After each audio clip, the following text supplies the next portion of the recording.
Hello, everyone. Welcome to another episode of Chasing Collectibles Catchup. I'm Tyler, And I'm Tim.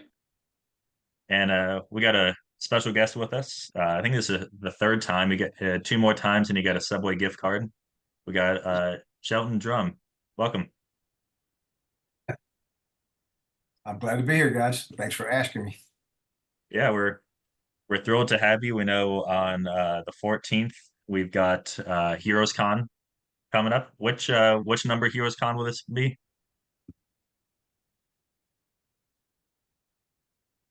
42nd anniversary. 46th. We missed two during COVID and one back in the 80s, but we started in 1982.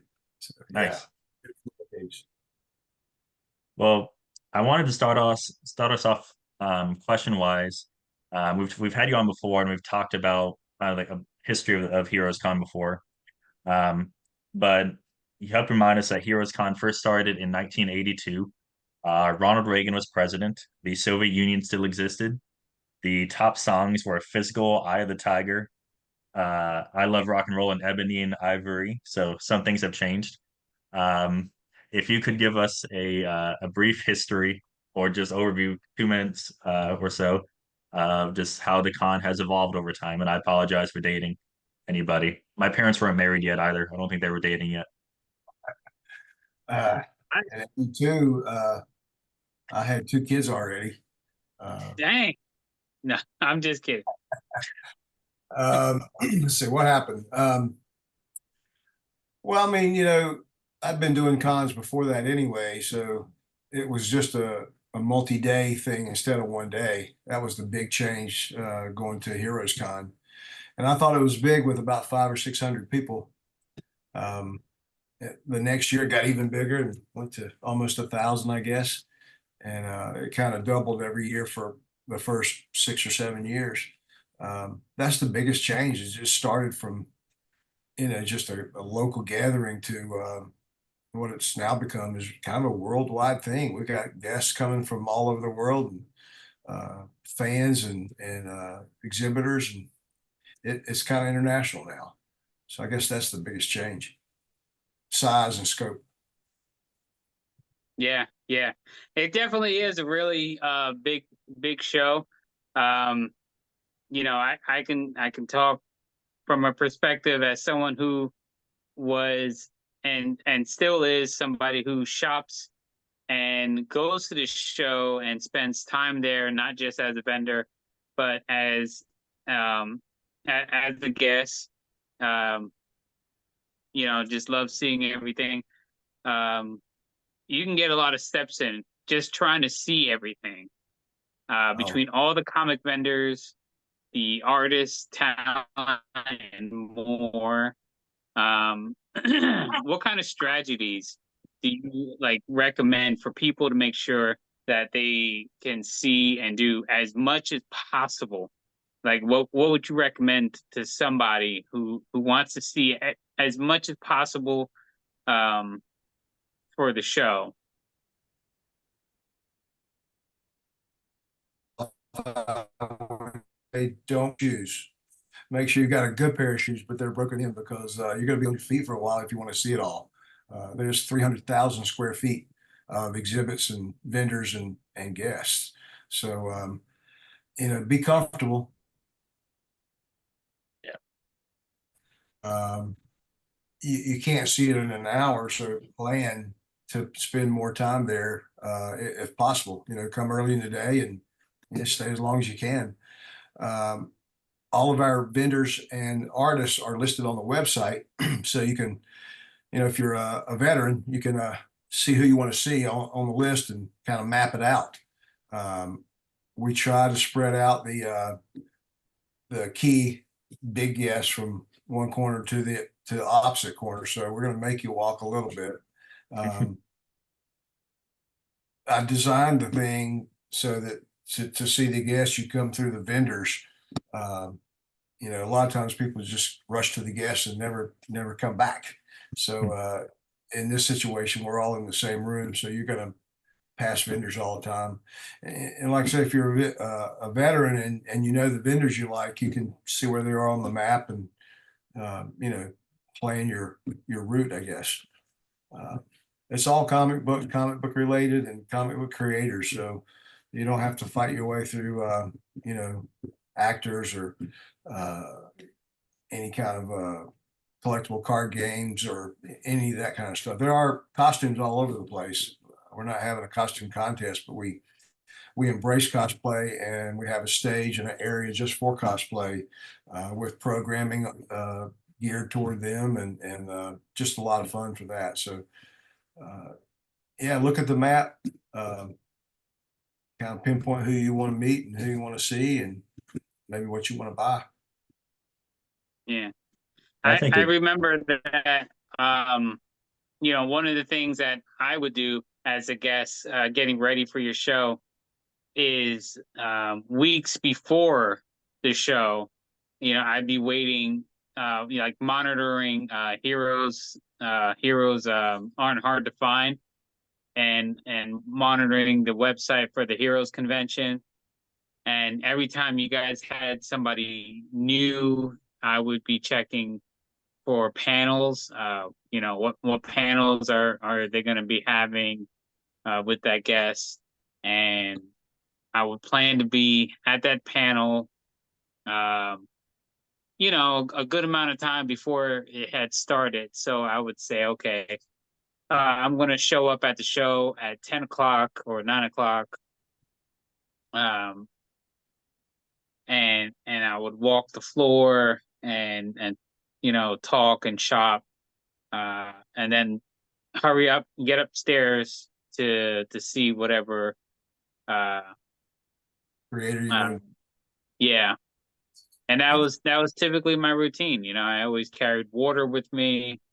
I was always drinking, hydrating, and Well, yeah, you brought up some good points. For one thing, you can do to help that planning is to sign up for our newsletter.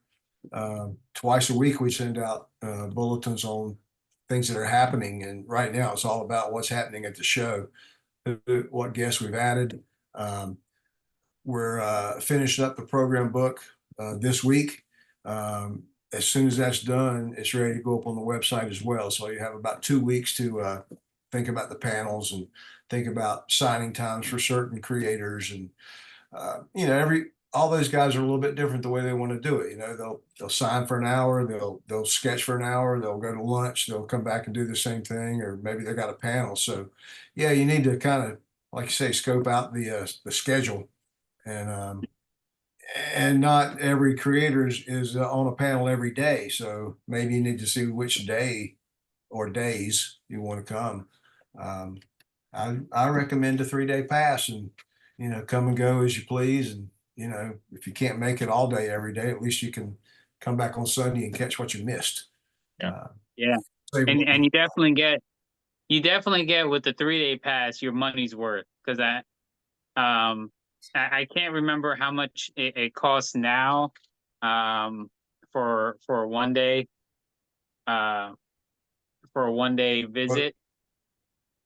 Friday and Saturday are 35. Friday and Saturday are $35 for the day each. And,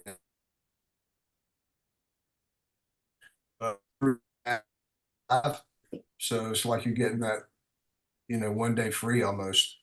Um, and like I say, you can come and go as you please. You're going to have a wristband that'll last you all weekend, and it's good for whenever. And after hour stuff too. Don't Hmm. forget those Yeah. auction, and hanging out and just continuing to have fun into the evening. Brenda, and Yeah. especially if Most of you're that a happens in the hotels. well, if you're a shopper like Tim too, I remember one time we were at the Clemens show, and I was looking for a book, and the Clemens show was definitely much smaller than here. It's a 1 day in Clemens, and uh, I had already made a lap around. I got my book, so I was like, all right, I'm done. Let's see, is Tim about ready? I go over, and Tim was still at the you know, same vendor he had been at earlier. And I was like, oh my, like Tim, I was like, come on, we gotta, speed it up a little bit. He takes his And time. that's what you're looking for. Yeah. You have to peruse the whole thing and I decide was like, what you want. Dad, I want to go home. Get me I remember McDonald's. when I first went to conventions as a fan. It's like, golly, I want all of this stuff. Hmm. And Yeah. got to Well, the plan your hard budget time.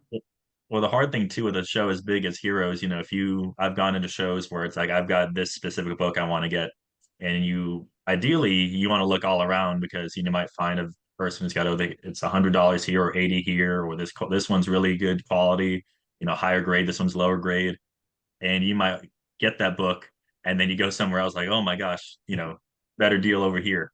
But so there's so many vendors that you almost get like option paralysis.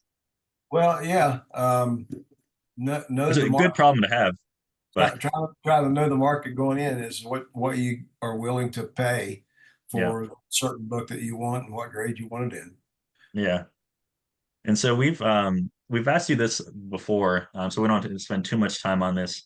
But we know that like it's not just you running the show. It's not even just the people at the store. There's you've got a team that helps you out with a show of this magnitude. So what's some of the logistics like of running such a big show? Well, we get new problems every year that we have to deal with just because of growth and things that you establish one year and you try to continue on to the next. You've got to make sure you don't forget those things. We just put out another alert that we need even more volunteers than we've got signed up already. Uh, with the amount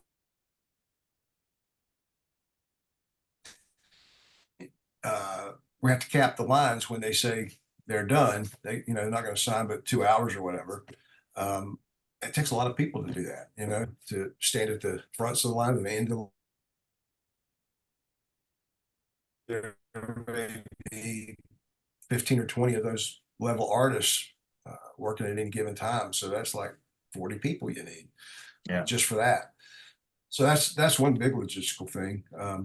Most of our logistics are way in advance, uh, ordering wristbands and lanyards and shopping bags and uh, program books and getting airline tickets worked out for all the guests that were, invited in and which hotel they're going to be at, how many rooms they need, what night are they coming in, what night are they leaving, do they have any, special needs or anything. So, most of that stuff is all taken care of beforehand with my actual staff. But we have a good group of volunteers. Have a good director on that, I guess I might say, Josh, amigo. But and he kind of wrangles those people to help us out. Um, I've got friends that come in and help for the weekend. Families there helping for the weekend. Um, it really does take a lot of bodies to put out all the fires or prevent the fires. Um, so I guess that's the biggest logistical thing and communication. It's I gotten bet. better, um, but uh, walkie talkies are okay, but it's kind of loud. You can't always communicate well with them. We don't always have a good cell signal. That's gotten a lot better than it was, years ago. You just learn from one year to the next and try not to forget what you learned last year. Right. And for I know we've already touched on talents and a lot of guests. This show is just full of so many of them. There's so many artists and writers and editors that are going. Um, it's a lot to take them all in and figure out which ones you really want to prioritize. For you, uh, what are some of the talents, if you can say it, if maybe you can't, you don't want to come off um uh seeming like you have Kind of hard to, favoritism or anything, but But which talents are I mean, are you most excited to see this year? Well, we got some people that never always excited to to meet new people. Like Simon Bisley is coming this year. I've never met him. Um, Mark Buckingham's coming this year. Josh Middleton's coming from Japan. He's been here once, but it was over 10 years ago. Just see during the year or year after year. But I enjoy seeing those guys too because they've become good friends. Um, so it's always like a reunion, Yeah. when the regulars are coming in, and I so appreciate supporting us year after year. Um, I think they enjoy it too. They enjoy seeing each other and hanging out and not being under a whole lot of pressure with a deadline or anything on their drawing board back at the office. So uh, I do look forward to everybody. I'm excited to see some new dealers too. I wish I had more time to shop. I usually don't get to do that. Last year, I didn't even get to look at a single other vendor. I didn't get around the whole room even walking. Trying to prioritize that, but you Wow. never know what's going to crop up that's going to take my time. Anyway, That's a that actually you must be psychic because that kind of leads into something we are going to ask you about is this how much time do you usually get to actually, walk around and enjoy the show? staying in the office for the setup day and the first day because that's when most of the guests are checking in and getting their wristband and credentials and stuff. That way, I do get to see a lot of people at least once. Mhm. But as far as shopping, I just I don't have the time to go to a vendor and dwell on it and peruse their stock. Mhm. And I hate that. I mean, there are a lot of great items to get at Heroes Con. If you're a comic book collector, they're going to be uh, heard about or never seen in person. They're going to be available to you. So um, just I wish that I had Yeah. time to work my list. But sometimes I can set they can show me something as they're coming in and setting up, and I get a chance at it. But there are a lot of things that I don't ever get to see, unfortunately. Yeah. Well, for a lot of vendors, Commission. this is their I used to get commissions and autographs, and there's not a whole lot of time for me to do that either, and I missed that. I haven't gotten a sketch in my sketchbook, my hardcover book that I carried around for years, in a long time. Maybe I'll dig that out this year. That'd be good. that'd be cool. Yeah. Yeah, That would that would be cool. I know we've already touched on talents that you're most excited to see. I know for myself, I'm really excited to see John Romita Jr. again. yeah. If I can get some more signatures from him. I love doing that. And Scotty Young, you know, his art is just like one of a kind. And then you're gonna have Catherine Disher. Am I saying her name right? The voice of Jean Grey from the new X-Men '97 show. Yep. I mean that. She is a guest of one of our vendors. So Oh sometimes the wow. vendors will bring talent like that. Um, as you know, we invite comic book artists and writers and editors, people who actually make comic books, and not actors or voice actors. But that doesn't mean we don't want them there.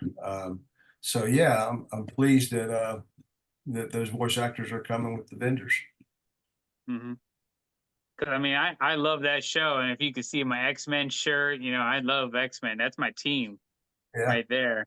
Have you been watching that show, the X-Men '97, I guess? Oh, I've watched it all, and the first, you know, I've watched the original. I mean, is that right to say the original?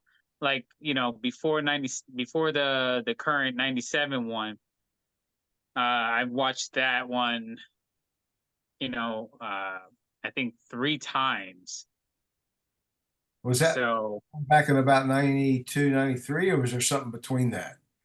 no, that's pretty much what it was, and it went all the way to 97, and then they ended it, Yeah. and now they you know continued it and called it X-Men 97.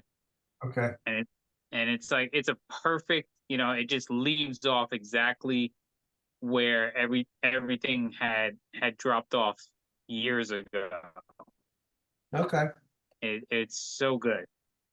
I don't want to spoil anything, so I'm not going to say much about it. So we're talking a lot about everything that you have going on, you and your team, for this show.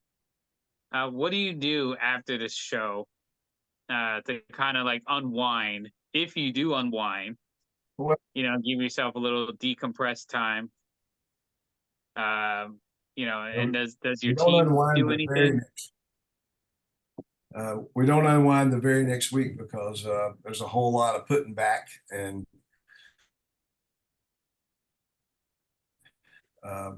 we're still making sure people get to their plane on time on Monday, sometimes even Tuesday. Um, you got to get the vans back and the trucks back and put all the stuff back where it goes, so it's not out in the middle of the floor of the store or the warehouse. And new comics are going to come. They're not. So Tuesday and Wednesday will be busy after the show, and but yeah, usually after that next weekend, um, might take a day or two off. Yeah, Uh, good.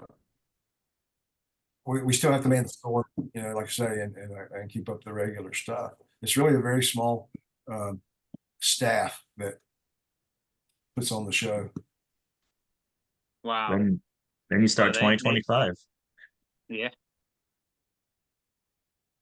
they do a great job. Got to get a date before we let you guys out. Yeah, we got the date. We're working on next year's promo poster already, and um, the sales bag will have the date on it and all that kind of stuff. So yeah, we've already started working.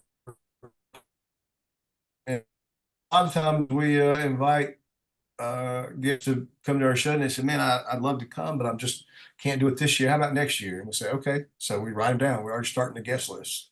Nice. So yeah, it never ends. Well, you mentioned that people come in internationally now because it went from being like a small show to now what it's become that today. And whenever people come in for places, they stay at hotels, got to get food and all that. Um, what would you recommend for people not in the Charlotte area as they're coming and staying in Charlotte? What are some good eats you'd recommend for them? There are quite a few good places walking distance from the convention center and the hotels.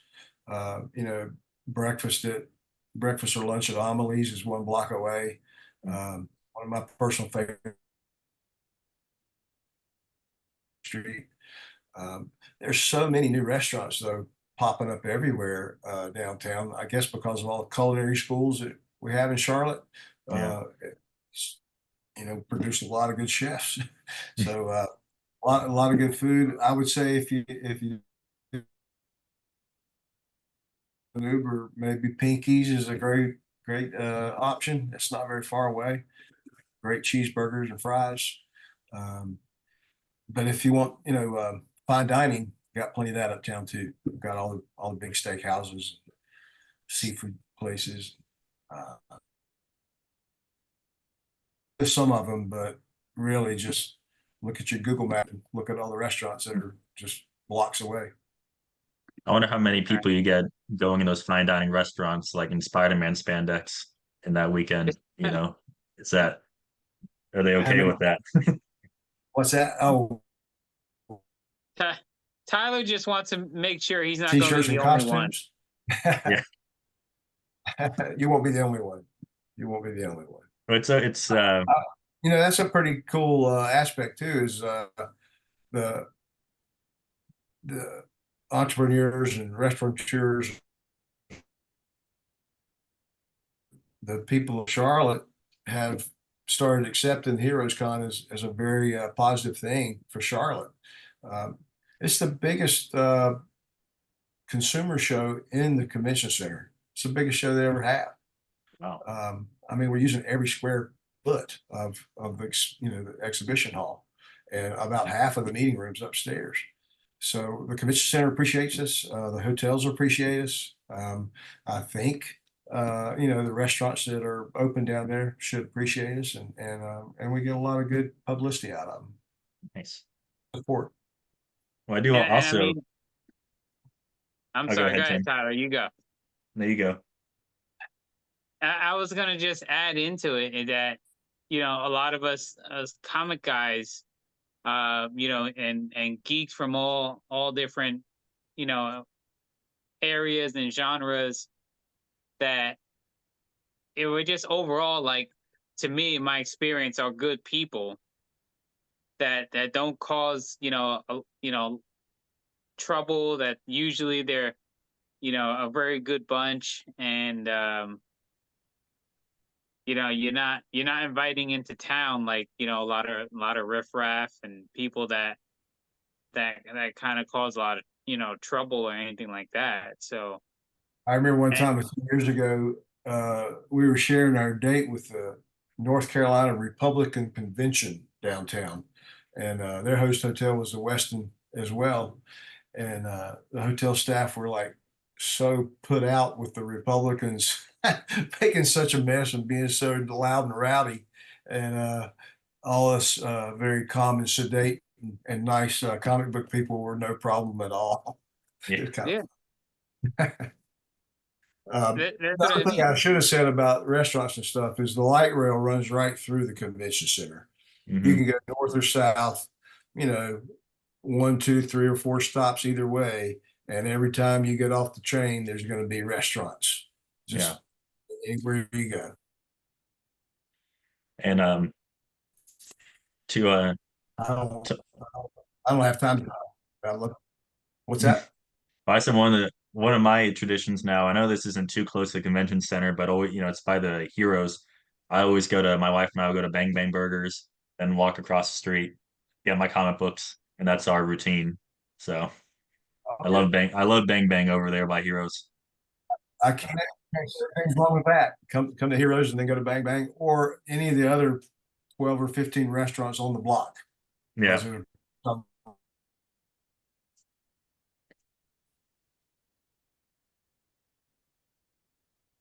And you can take the let's see what's it called. I guess the Gold Line, which is the streetcar, which runs from downtown, Oh, uh, true.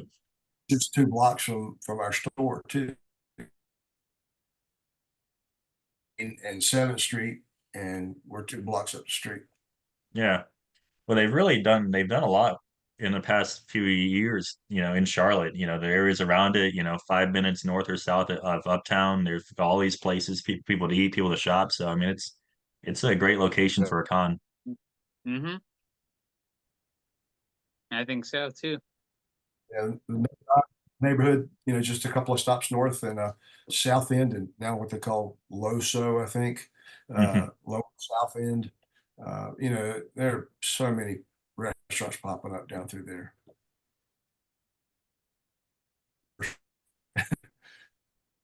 Lots to do. Yeah. Well, I think that's about all we got, and we're excited. I know you've got a lot to do in the next couple weeks, but we're excited. And again, that's June 14th to the 16th. I know we're chasing collectibles. We're going to be set up there for the second time, so we're definitely And excited. That's great. hopefully, I won't be disappearing to go, hunt for any books for my personal collection. So Tyler won't have to be looking for me. especially when you have the square and you take it from me. I have to get you your own More square. information, heroesonline.com. Should have it all on there. Yes. All right, guys. Thanks for having me. All right. Thank you, Sheldon. Again, one more time before we go, that's June 14th to the 16th. And go to heroesonline.com for more information. We're definitely excited. All right. All right. Jason Collectibles will be there. Take care, Sheldon. Thank you. Thank you. Yay, comics!